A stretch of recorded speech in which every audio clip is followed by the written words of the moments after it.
Hello students. तो आज का क्लास स्टार्ट करें। तो बच्चों, लास्ट क्लास में मैंने आपको गुडविल के 2-3 मीनिंग्स बताए थे। फाइनली बच्चों हम लोग पढ़ने वाले थे गुडविल का द बेस मीनिंग, जिसको हम लोग सभी एक्सप्लेन करते हैं, जिसमें हम लोग हमेशा बोलते हैं बच्चों goodwill is an intangible asset. Okay, तो first of all in previous class मैंने आपको 2-3 बातें बताई थी विद एग्जांपल के साथ। अगर ए बी पार्टनर्स हैं और 15-20 साल से बिजनेस कर रहे हैं, अगर आज उनको अपनी बिजनेस को संभालने में थोड़ी सी दिक्कत आती है, फील होता है कि हम लोग दोनों मिलकर नहीं संभाल पा रहे, हमें किसी और एक इंसान की भी जरूरत है, तो वो किसी एक सुइटेबल पार्टनर को, किसी इंसान को पार्टनर बना सकते हैं अगर वो भी इंटरेस्टेड हो। बट यहाँ पे एक बड़ी बात है बच्चों, पार्टनर्स को आपको ज्वाइन करवाने में सिर्फ कैपिटल की रिक्वायरमेंट्स नहीं होती, वो तो कैपिटल उसी के नाम से रहेगा। इनफैक्ट वहां पे जब पार्टनर ज्वाइन करता है तो ओल्ड पार्टनर को अपने पार्ट ऑफ प्रॉफिट को सेक्रीफाइस करना पड़ता है। तो ये तो एक तरह से सही नहीं है ना। नया पार्टनर जो ज्वाइन करता है वो तो जो हिस्सा लेके आएगा डेफिनेटली उसके हिस्से से भी प्रॉफिट होगा, बट यहाँ पे ओल्ड पार्टनर का हमेशा लॉस ही होता है। तो दैट्स व्हाई, और उसके साथ साथ न्यू पार्टनर जब ज्वाइन करता है वो इमीडिएटली उस पोजीशन पे पहुंच जाता है जहां वो खुद अगर बिजनेस स्टार्ट करता भी इतनी जल्दी या कोई किसी भी प्रकार का अगर वो मेहनत कर लगा लेता तो शायद वो नहीं पहुंच पाता।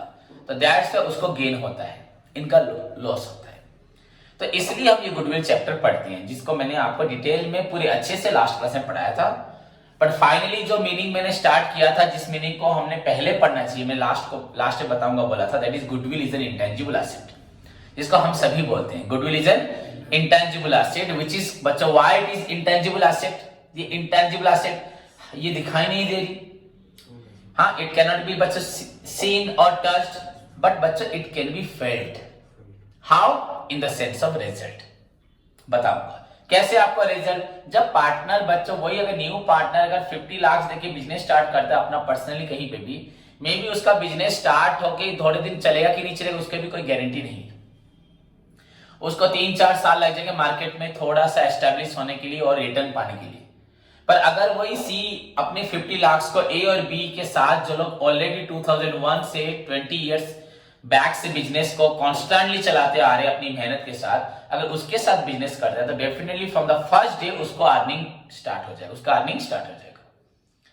बिकॉज उसको यहां नहीं मालूम पड़ रहा कि मैंने यहाँ पे 50 लाख अगर मैं अकेला लगाता, यहां भी लगाता 50 लाख, तो वो तो कैश मैंने लगाया, वो तो टैंजिबल एसेट है। बट मैंने वहां पे अपने बिजनेस में अगर 50 लाख पर्सन लगाता, मुझे कुछ रिटर्न नहीं आता, पर यहां पे आ रहा है कैसे? तो यहां पे इंटेंजिबल एसेट है बच्चों जो ए और बी का है, जिसको ए और बी ने अब इतने साल तक, हाँ, क्वालिटी गुड्स, हाँ, लो प्राइस गुड्स या रीजनेबल प्राइस गुड्स, लो नहीं reasonable price goods, after sale service, credit facility हो, good relationship with the customers हो, हाँ या नहीं? तो इन सारी इनका जो मतलब बिजनेस का जो कैरेक्टरिस्टिक्स था किसका, ए और बी का, इन्होंने कॉन्स्टेंटली बच्चों इतने साल से अपने बिजनेस में अपना डेडिकेशन दिया था, अपना कमिटमेंट दिया था टुवर्ड्स द बच्चों customer by providing quality goods, आपका रीजनेबल प्राइस गुड्स, आपका after sale service, credit facility हो, good relationship with the customers हो, कस्टमर सेटिस्फेक्शन हो। तो इतने सालों से इन्होंने जब कस्टमर के साथ डीलिंग करते हुए कस्टमर को सेटिस्फाई किया था, दैट्स व्हाई उनका आज क्या बन चुका है, इंटेंजिबल एसेट बन चुका है, that is in the form of, उसे बोलते हैं क्या, गुडविल, जिसकी वजह से उनको आज फायदा होता है, पर हमें दिखाई देता नहीं है। सो अगर उसी चीज को ध्यान रखते अगर बोले बच्चों goodwill is an intangible asset. Okay, suppose बच्चों मैं आपको एक चीज बताता हूं, जिससे हम लोग कोई भी अगर प्रोटीन खाते हैं, कुछ भी, अगर हम किसी भी, अगर हम हॉर्लिक्स भी खाते हैं बच्चों, उसमें भी बच्चे इंग्रेडिएंट्स होते हैं, होते ही नहीं होते, होते ही नहीं? तो उसमें भी आपका vitamin A, vitamin B, C, D, K, potassium, calcium, ऐसे सब होता ही नहीं होता। तो दीज आर इंग्रेडिएंट्स। उसमें फिर आपका कितना वीट है, कितना वो, मतलब अलग अलग बहुत सारे आइटम्स होते ही नहीं होते, इंग्रेडिएंट्स बोलते हैं उसको, है ना नहीं? आयरन कितना है, शुगर कितना है, हर चीज मिला होता है उसमें। ओके वैसे ही बच्चों मैंने आपको जो बोला अभी क्या, उन्होंने क्वालिटी गुड्स दिया, रेगुलर सप्लाई ऑफ गुड्स दिया, रीजनेबल प्राइस में दिया, आफ्टर सेल सर्विस दिया, गुड रिलेशनशिप मेंटेन किया। ये क्या एक क्वालिटी है या नंबर ऑफ क्वालिटी है? तो नंबर ऑफ क्वालिटी के द्वारा ही उनकी गुडविल बनी है। तो इसको हम ऐड करेंगे मीनिंग में। Goodwill is an intangible asset, आपके नोट्स में लिखा है देखो, goodwill is an intangible asset which is compounded from variety of, क्या बोला, from variety of successful business ingredients. जो हमारे पास जो इंग्रेडिएंट्स थे वो सबसे अच्छे थे, बेहतरीन थे, जिससे हम सक्सेसफुल बन सकते हैं। Goodwill is an intangible asset, जिसको बच्चे बोलते हैं हमेशा, पर इसके साथ इसको ऐड करना चाहिए। हाँ, क्या intangible asset? Which is the combination of, हाँ, which consists of a variety of successful business ingredients, like first point favorable location, दुकान का एक लोकेशन होना चाहिए। समझ में आ गई? अगर सपोज हम लोग एक यहाँ पे बहुत अच्छा रेस्टोरेंट खोलते हैं और जाके रेस्टोरेंट खोलते हैं बच्चों के जंगल के अंदर, वहां कोई जाने वाला है? हाँ, टूरिस्ट प्लेस में खोल सकते हो, पर जंगल के अंदर खोलोगे तो कोई जाएगा वहां पे?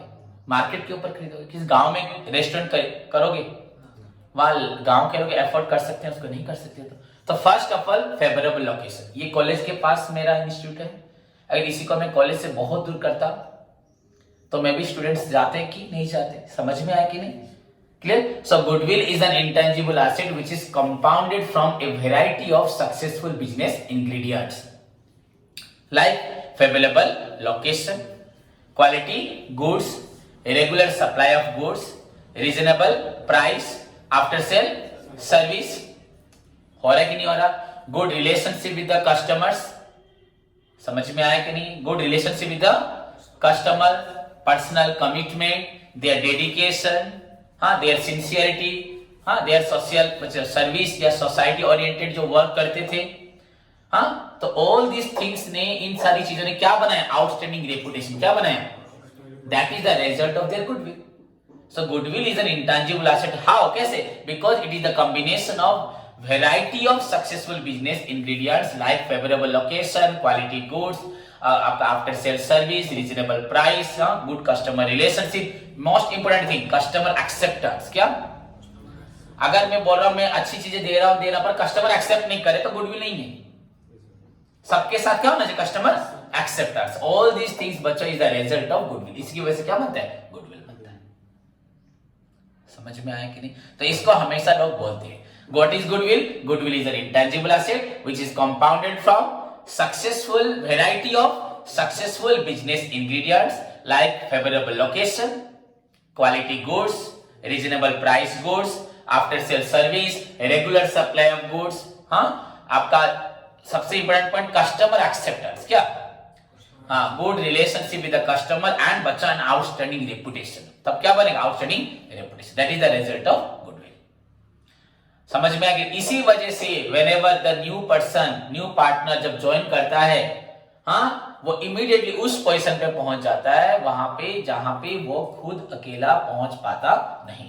When a man pays for goodwill, he pays for something that places him in that position of being able to earn more than he would be able to earn by his own effort. And once you have goodwill, because of your ingredient जो थे तुम्हारे पास, जो quality business चलाने के लिए जो आपके पास एलिमेंट्स थे, वंस आपका गुडविल बन जाता है so you do not require further movements. आपको फर्दर पुश नहीं चाहिए, तुम्हारा बिजनेस अपने आप ही चलता जाएगा। That's why goodwill can also be described as a momentum और a push that keeps the business going on.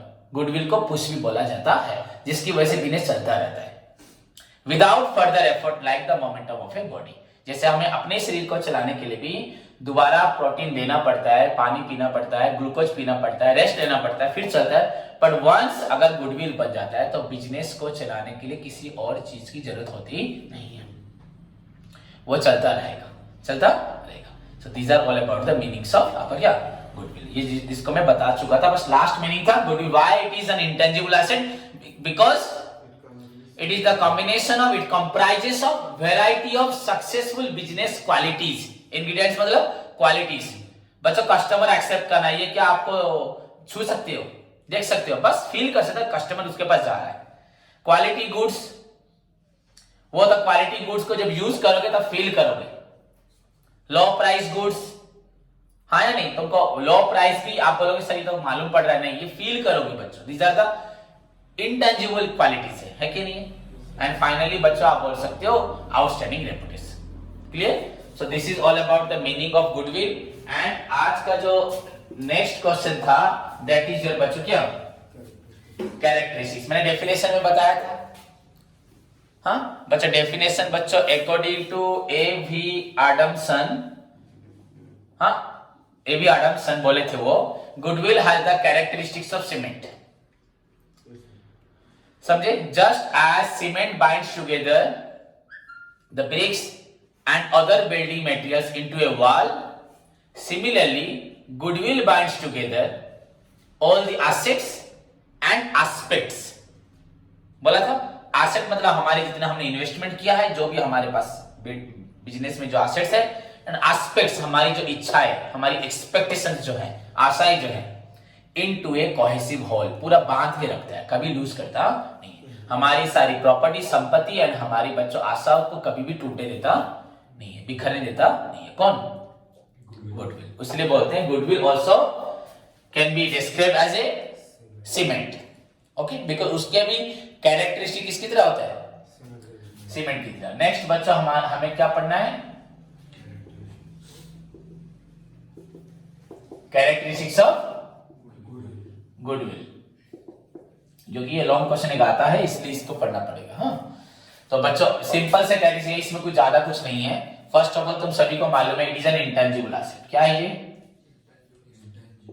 Intangible asset है कि नहीं? ना टैंजिबल एसेट है। Okay, you can also right बच्चों, एक इंसान के पास गुडविल है, हाँ कैसे मालूम पड़ेगा? जब वो गुडविल को ट्रांसफर कर सकता है। क्या कर सकता है? ट्रांसफर। तभी क्या मालूम पड़ेगा? गुडविल है। अगर ट्रांसफर नहीं हो सकती, अगर गुडविल है तो डेफिनेटली अगर मेरे पास गुड नेम है तो मेरे साथ जितने भी लोग खड़े होंगे उनका भी नेम हो जाएगा। सो गुडविल कैन बी बच्चों valued only when it is capable of being transferable. क्या? तो इसमें बच्चों ट्रांसफरेबिलिटी होनी चाहिए। क्या होनी चाहिए? माने गुडविल आपका अगर इसमें एबिलिटी है कि वन पर्सन से अनदर पर्सन को ट्रांसफर हो सकता है, तो वहां पे गुडविल है या गुडविल वहां पे कैलकुलेट होता है, अदरवाइज कैलकुलेट होगा नहीं। तो इसका अनदर कैरेक्टरिस्टिक क्या है? समझ में आया कि नहीं? हो गया? समझ में आया कि नहीं? उसके बाद बच्चों नेक्स्ट पॉइंट, बच्चों गुडविल को कोई आधा सोल्ड नहीं कर सकता।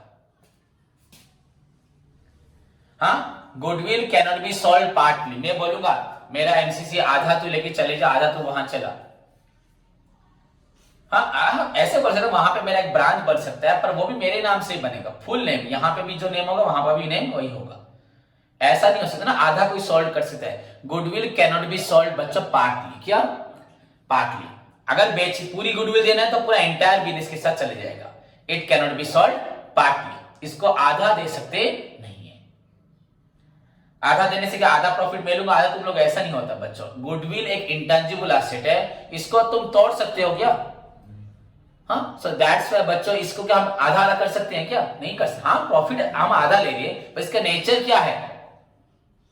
नेचर क्या? ये आपका डिविजिबल होता नहीं है। इट कैन बी सॉल्व बच्चों partly, it can be solve with the entire business. क्या होगा? Entire business. समझ में आया? तो it can not be solve partly. अगर गुडविल आपको किसी को देनी है तो आप कैसे दोगे? क्या दोगे? फुली दोगे, आधी दे सकते नहीं।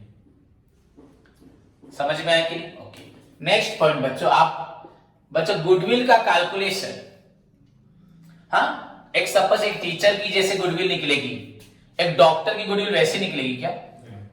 एक लॉयर की? समझ में आया कि नहीं बच्चों? हर एक सिचुएशन में एक बिजनेसमैन की गुडविल वैसे निकलेगी। हाँ, तो बच्चों गुडविल हम किसका निकाल रहे हैं उस सब्जेक्ट पे डिपेंड करता है। समझ में आया कि नहीं? गुडविल हम किसका निकाल रहे हैं तो बच्चों को उस सब्जेक्ट पे डिपेंड करता है कि हम किसका निकालते हैं। कैलकुलेशन ऑफ गुडविल बच्चों is differ from person to person, मतलब the calculation of the valuation of goodwill is based on बच्चों सब्जेक्टिव जजमेंट। हम डिफरेंट सब्जेक्ट के हिसाब से गुडविल निकाल सकते हैं। समझ में नहीं? एक इंसान का गुडविल बच्चों उसके सब्जेक्ट पे डिपेंड करता है, उसके काम पे डिपेंड करता है। पूरा सबका सेम हो सकता, सबका गुडविल निकालने का तरीका भी सेम होगा नहीं। समझ में आया कि नहीं? सबका गुडविल सेम हिसाब से निकलेगा नहीं। तो बच्चों the valuation of goodwill is based on subjective judgement. क्या तुमको यहां कुछ एक्सप्लेन नहीं करना, बस सिंपली बच्चों तुमको लिखना है। समझ में आएगी? सिंपली तुमको लिखना है। तो फर्स्ट ऑफ ऑल मैंने क्या बोला? Goodwill is an intangible asset. आप बोल सकते हो ना? नहीं। ओके। सेकंड क्या बोल सकते हो बच्चों? It has the ability to transfer from person to, हाँ समझ में? Goodwill can be valued only when it is capable of बच्चों ट्रांसफरेबल। हाँ ट्रांसफरेबल, ये ई होगा, ट्रांसफरेबिलिटी या ट्रांसफरेबल फ्रॉम क्या? Person to person. समझ में आया? Third thing you can write बच्चों goodwill can not be solve partly, it can be solve with the बच्चों एंटायर बिजनेस। समझ में आया कि नहीं? नेक्स्ट मैंने आपको बोला the it's calculation is based on subjective judgement. क्या पॉइंट है, क्या सब्जेक्ट मैटर है, उसके ऊपर डिपेंड करता है। एंड बच्चों द नेक्स्ट लास्ट पॉइंट बोल सकते हैं, ऐसे और भी पॉइंट्स हैं बच्चों। It doesn't have exact cost. कोई गुडविल का एग्जैक्ट कॉस्ट नहीं बता सकता। कोई बता सकते सर आपकी गुडविल का कितना एग्जैक्ट प्राइस होगा, एग्जैक्ट कॉस्ट नहीं बता सकते। हम अप्रोक्सीमेटेड बता सकते सर इतना हो सकता है। किसी भी डॉक्टर का, किसी लॉयर का, अकाउंटेंट का, बिजनेसमैन का एग्जैक्ट गुडविल आप बता सकते नहीं। So it doesn't have exact cost. इसका एग्जैक्ट कॉस्ट है क्या? नहीं है। एंड सभी का गुडविल बच्चों अलग अलग तरीके से निकाला जाता है। क्लियर? समझ में आया? तो आपको 4-5 कैरेक्टरिस्टिक लिखने हैं। पहला पॉइंट क्या हुआ?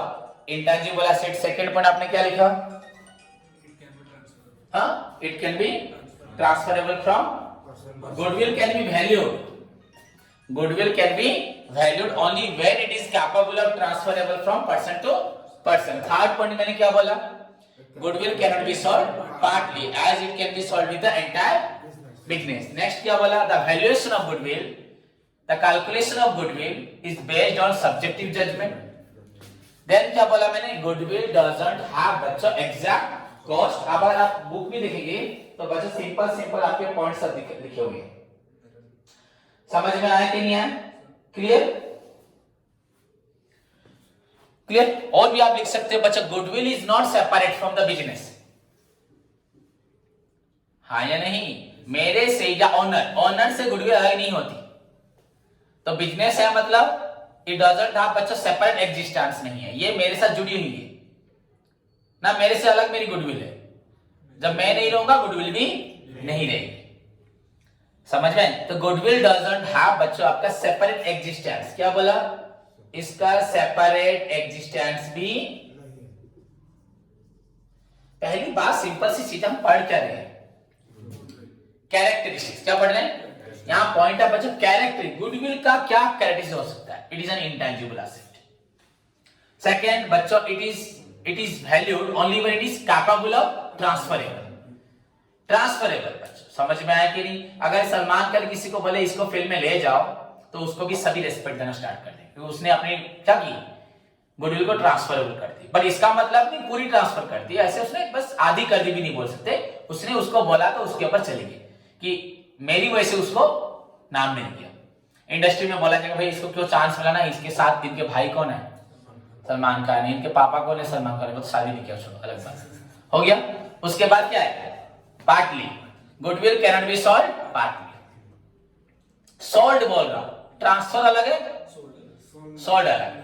ट्रांसफर हो सकता है ना, नहीं मैंने जैसे अब पार्टनर ज्वाइन किया तो मेरा गुडविल को उसने भी शेयर किया, प्रॉफिट के रूप में शेयर किया, हाँ या नहीं? बट बच्चों गुडविल कैनॉट बी सॉल्व आधा बेच सकता नहीं, it can be solve with the entire business. Next its valuation is based on subjective judgement. क्या सब्जेक्ट है? तो अलग अलग सब्जेक्ट में बच्चों क्या होगा? गुडविल कैलकुलेशन क्या होता है? अलग होता है। समझ में आया कि नहीं? देन बच्चों it doesn't have any exact, it doesn't have exact cost, इसका exact cost. And you can also write the goodwill of a business is not separated from its owner या बिजनेस। एंटिटी से ये अलग नहीं है, business के साथ ये क्या है, जुड़ी हुई है। समझ में आया कि नहीं? ओके। उसके बाद बच्चों अनदर इंपॉर्टेंट क्वेश्चन आपका है that is known as, simple सा क्वेश्चन, ये वेरी सिंपल क्वेश्चन है बच्चों। This is your need of, क्या बोला, नीड ऑफ बच्चों, valuation of, valuation of goodwill का बच्चों आपका नीड,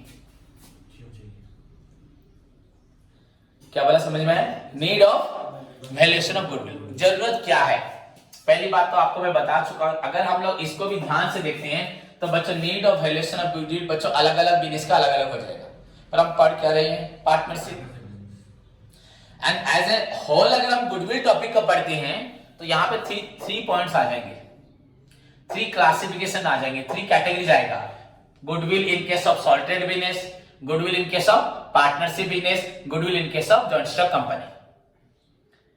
समझ में आया कि नहीं? तो तीनों में क्या चाहिए, गुडविल चाहिए। बट जहां तक हमारा बुक का सवाल है, हमारे चैप्टर का सवाल है, वो क्या है, पार्टनरशिप। तो बच्चों पार्टनरशिप में गुडविल की जरूरत कब होती है, समझ में आया कि नहीं? अगर हम बोले बच्चों एक सॉल्ट ट्रेड का गुडविल का रिक्वायरमेंट, समझ में आया कि नहीं? हर वक्त बच्चों गुडविल निकालना depends on the situation, subject, ऐसे अपने गुडविल होता नहीं है। पर गुडविल की जरूरत कब होती है, सॉल्ट ट्रेड में भी होती है, पार्टनर्स में भी होती है एंड कंपनी में भी होती है। पर हम लोग क्या पढ़ रहे हैं, पार्टनरशिप बिजनेस पढ़े कि नहीं? तो पार्टनरशिप में गुडविल की कब जरूरत होती है, फर्स्ट पॉइंट वेरी सिंपल बच्चों। आपका अगर हम लोग डिसाइड करते हैं mutually change in profit sharing ratio, profit sharing हम लोग अगर म्यूचुअली सोचते हैं कि हम लोग क्या करेंगे, अपना प्रॉफिट चेंज करेंगे, आप मेरा 3% था, इसका 2% था, कल से हम लोग इक्वल लेंगे, तो गुडविल भी तो जो पहला गुडविल था उसको ट्रांसफर कर देंगे ना, एंड कर देंगे ना, उसमें मेरा हिस्सा ज्यादा था, हिस्सा कम था, इक्वल ले जाएंगे, कल से जो होगा इक्वल ही लेंगे। ओके छोड़ो ये पॉइंट, अगर अलग से लगता है ये हम समझेंगे पढ़ेंगे जब। बस इन केस ऑफ एडमिशन, क्या अगर कोई एडमिशन होता है तब हम लोग क्या करेंगे, वैल्यूएशन करेंगे, उससे वो पैसा मांगेंगे। थर्ड क्या, अगर कोई रिटायर्ड होता है तो बोलेगा भैया बस मेरा प्रॉफिट और मेरा प्रॉपर्टी दोगे, कैपिटल दोगे, मेरे जाने के बाद प्रॉफिट तो तुम लोग खाओगे ना, लेकिन वो प्रॉफिट ज्यादा तो मेरी वजह से आएगा, तो आपको मुझे गुडविल कैलकुलेट करके देना पड़ेगा। तो इन केस ऑफ एडमिशन में क्या होगा हमारा, वैल्यूएशन ऑफ गुडविल। ओके अगर एडमिशन, रिटायरमेंट, हाँ, और एक अनसर्टन इवेंट है ना, डेथ, क्या है, अगर बच्चों डेथ हो जाता है, अगर बोलो सर एक्सीडेंट हो जाता है, एक्सीडेंट होने से वो रिटायरमेंट लेगा, वो वॉलंटरी रिटायरमेंट पीरियड पे लेता या पीरियड से पहले लेगा, तो वो वॉलंटरी रिटायरमेंट, वो तो रिटायरमेंट में ही जाएगा ना। अगर डेथ होता है तो उसकी फैमिली को गुडविल मिलेगा, गुडविल का फायदा मिलेगा, हाँ या नहीं? तो गुडविल कब कैलकुलेट होता है, डेथ पे भी होता है। ओके नेक्स्ट बच्चों क्या बोला था मैंने, अमाल, अगर बच्चों दो फार्म है, ए बी और सी डी, दो फार्म है, हाँ, दोनों एक प्रकार का बिजनेस करते हैं, दोनों बच्चों क्लॉथ का बिजनेस करते हैं, क्या, हाँ, क्लॉथ प्लस गारमेंट्स, क्या, क्लॉथ प्लस गारमेंट्स का दोनों ही करते हैं। सपोज क्वेंचर में रिलायंस ट्रेंड्स आ रहा है, अब ये तो पूरे बिजनेस को खा जाएगा, ये लोग बहुत एस्टेब्लिश थे, अब ये बहुत बड़ा मॉल खोलने वाला है, तो ट्रेंड को हराने के लिए, उसको दूर करने के लिए मे भी ये भी मिलेगा कर सकते हैं, क्वेंचर में एक मॉल कर सकते हैं, अकेले ये मॉल करने की एबिलिटी नहीं है, पर दोनों मिलकर कर सकती है। तो बच्चों ए बी सी डी ने क्या किया, तो मर्ज करने का रीजन क्या है उनका, इसको हटाना, इसको हटाना, इससे अपने आप को बचाना, हटाना बोलो बचाना बोलो। तो वहां पे वो लोग क्या यूज करते हैं, अमालगमेशन, क्या करते हैं, अगर अमालगमेशन में इसका बिजनेस थोड़ा बड़ा है, इसका छोटा है, जब ये इसका मर्ज करेगा डेफिनेटली इसका प्रॉफिट इसको मिलेगा, तो जो प्रॉफिट ये लूज करेगा इसके लिए क्या मांगेगा, गुडविल मांगेगा। So in case of amalgamation, so the topic is बच्चों what are the needs of valuation of goodwill. तो व्हाट आर द नीड्स बच्चों आपका पार्टनरशिप बिजनेस में क्या है, in case of mutually change in profit share ratio हो गया। उसके बाद in case of admission, retirement, death, amalgamation. समझ में आया कि नहीं आया? हाँ, clear. So these are the बच्चों रिक्वायरमेंट। अगर पार्टनरशिप बिजनेस कंपनी में कन्वर्ट होती है, हाँ, तब भी क्या होता है, गुडविल कैलकुलेशन होता है। क्या होता है, गुडविल कैलकुलेशन होता है। So this is all about the बच्चों आपका वैल्यूएशन ऑफ गुडविल। समझ में आया कि नहीं? तो अब नेक्स्ट क्वेश्चन बच्चों क्या है आपका, मेथड्स। क्या है, मेथड्स। हम लोगों ने पढ़ा बच्चों गुडविल मीनिंग, इंट्रोडक्शन पार्ट जो था, कैरेक्टरिस्टिक्स पढ़े, और क्या पढ़े, नीड्स पढ़े। क्यों गुडविल निकालने की जरूरत है, सिंपल सी बात। Write the needs of charging good valuation of goodwill in case of admission, in case of retirement, in case of death, लिखना पड़ेगा। हाँ, द फॉलोइंग आर द बच्चों basic needs of, the following are the needs of valuation of goodwill. क्यों, in time of, in case of mutually change in profit sharing ratio, हाँ, in time of admission of a new partner, लिखोगे ना, इन time of बच्चों आपका retirement of an existing partner या old partner, in time of death of an existing partner, in case of amalgamation of two farm क्या होते हैं, amalgamate होते हैं। समझ में आया कि नहीं? क्लियर।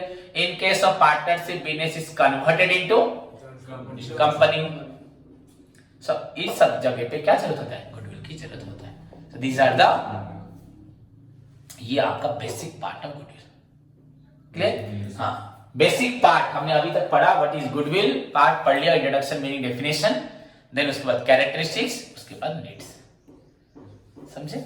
नेक्स्ट क्वेश्चन है बच्चों आपका methods of valuation of goodwill. क्या, अब गुडविल कैसे निकाला जाता है, उसके बाद कैसे रिकॉर्ड करेंगे, ट्रीटमेंट। क्या, अभी मैं पहले आपको ट्रीटमेंट पढ़ा देता तो क्या होता, पहले आपको गुडविल निकालना सीखना है कि सर कैसे गुडविल निकालेंगे, कैसे मालूम पड़ेगा इसका गुडविल कितना है, what are the various methods. क्या, methods of valuation of goodwill, जिसको हम लोग नेक्स्ट क्लास में पढ़ेंगे। मेथड्स ऑफ वैल्यूएशन ऑफ,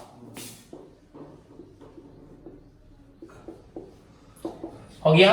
तो बच्चे यहां पे देयर आर 4 मेथड्स है।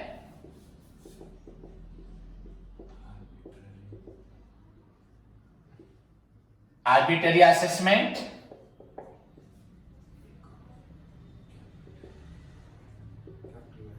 कैपिटलाइजेशन मेथड,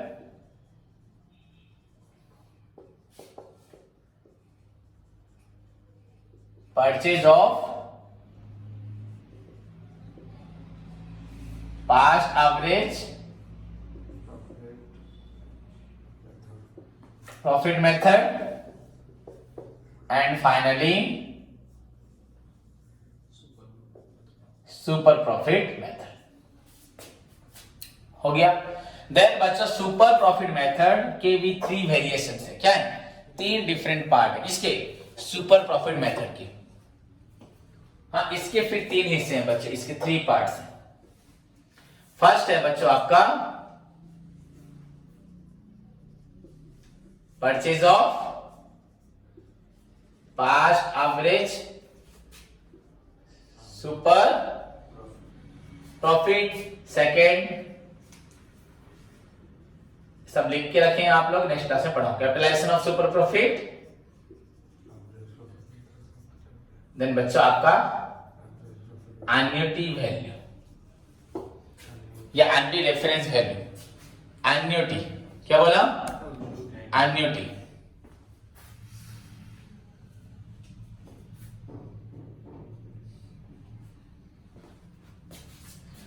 ठीक है।